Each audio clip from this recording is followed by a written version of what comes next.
Здравствуйте, друзья!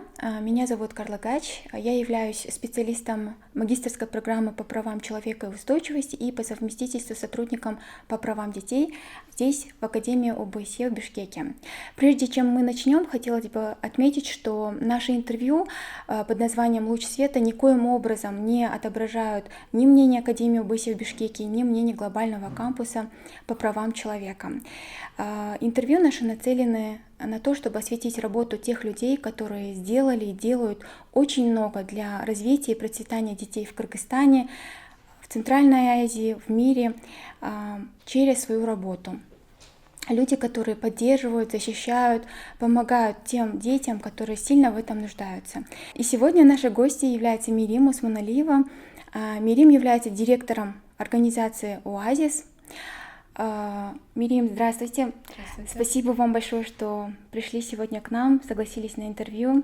Мы рады приветствовать вас в стенах Академии.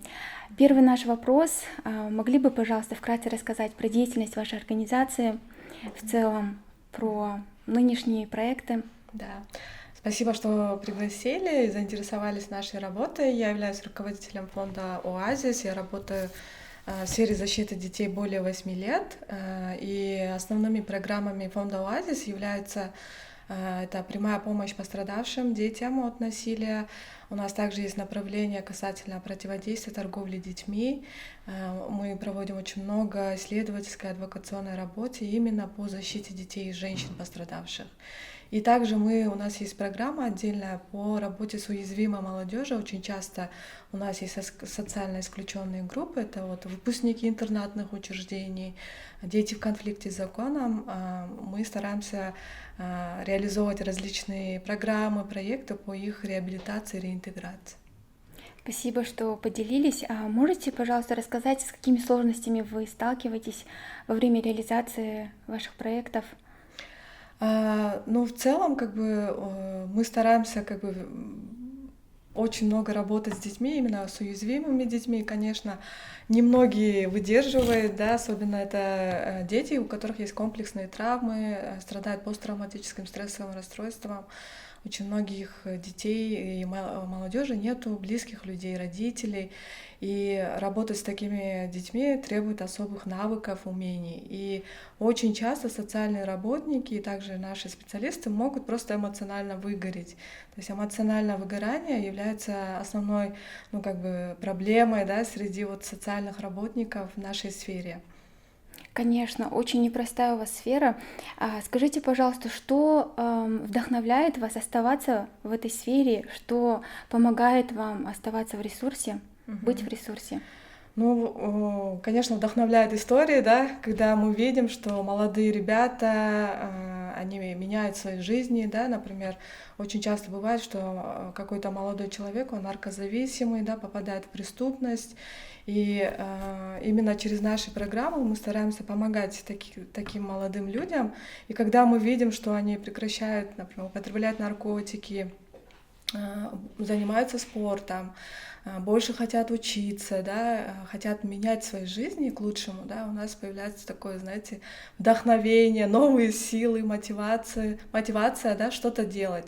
И когда также мы видим, что мы иногда спасаем детей от насилия, когда мы видим, например, девочку, да, которую насиловали, эксплуатировали несколько месяцев, когда наши специалисты совместно с социальными работниками делают все возможное, чтобы помочь данному ребенку выйти из этого состояния, и когда мы видим, что вот мы помогли, да, мы спасли ребенка, девочку, да, или мальчика, мы очень радуемся. Для нас это прям большое достижение.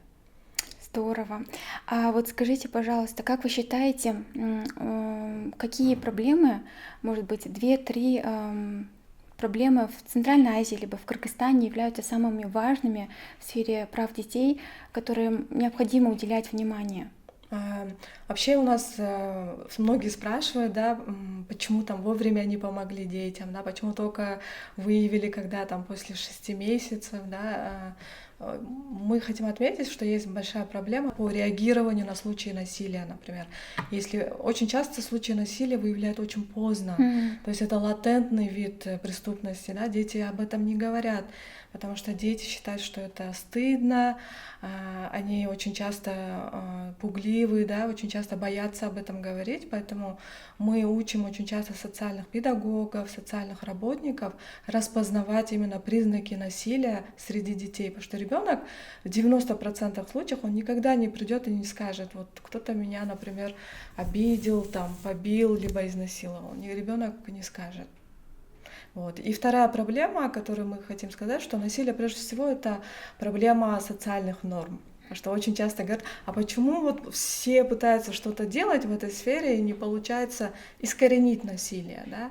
И мы всегда говорим, что очень часто насилие передается из поколения в поколение, да? Это через модели воспитания передается, это через уроки, которые мы получаем, это через, например, какие-то обычаи и культурные традиционные ценности, да? Что это превращается в норму, и с этим бороться за один день невозможно. То есть нужен такой комплексный системный подход. Мирим, а можете, пожалуйста, назвать проблемы в Кыргызстане, связанные с правами детей, которые заслуживают внимания общественности? Ну, нас очень сильно волнует вопрос касательно не только внешней миграции, да, но и также внутренней миграции, потому что процессы урбанизации у нас идут такими очень быстрыми темпами, да. Очень много детей, мигрантов сейчас, внутренних мигрантов подвергаются, ну, есть огромный риск, что они станут жертвами насилия, да. У нас, например, по статистике фонда ОАЗИС показывает, что в 80%, да, дети именно внутренних мигрантов становятся жертвами насилия, да, то есть это сексуальная эксплуатация, трудовая эксплуатация, разные виды гендерного насилия, да, то есть мы замечаем, что именно детей, также оставшихся без попечения родителей, число их увеличивается. То есть в Кыргызстане практически каждый третий ребенок сейчас растет без попечения, либо остается без присмотра взрослых. И это вызывает тревогу, потому что это все-таки наше будущее поколение, да, которое остается очень часто под большим риском. Было бы очень хорошо именно уделить внимание им.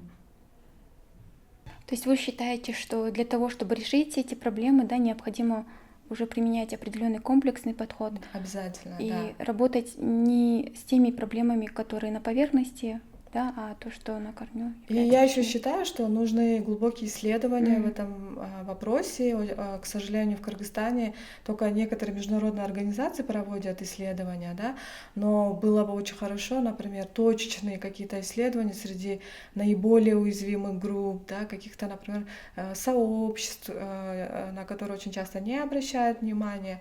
То есть и очень часто организации гражданского общества выступают как мостом, да, каналом к этим уязвимым группам, поэтому и для государственных органов, для международных партнеров очень важно решение принимать на основе данных. Понятно. И последний вопрос. Мирим, можете, пожалуйста, поделиться своей мечтой? Что касательно касательно своей страны, да, детей, будущего, я очень хочу, чтобы молодые люди не уезжали из страны, да, чтобы наша миграция, да, у нас очень много молодых людей уезжают. Вот каждый второй молодой человек, мы проводили исследования, да, хочет уехать за границу. И практически в Кыргызстане квалифицированных кадров становится все меньше и меньше, да. Очень сложно найти хороших специалистов. Поэтому я очень хочу видеть, там, например, в течение либо на протяжении 5-6 лет, чтобы у нас была такая молодежь, да, которая хочет развивать Кыргызстан, хочет жить в этой стране, да, хочет вносить не только вклад, там, например, в защиту детей, да, но также в разные сектора экономики, разные сферы, например, нашей жизни.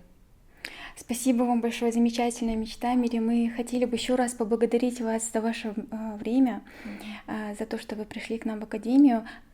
хотим пожелать вам успехов в вашем нелегком труде.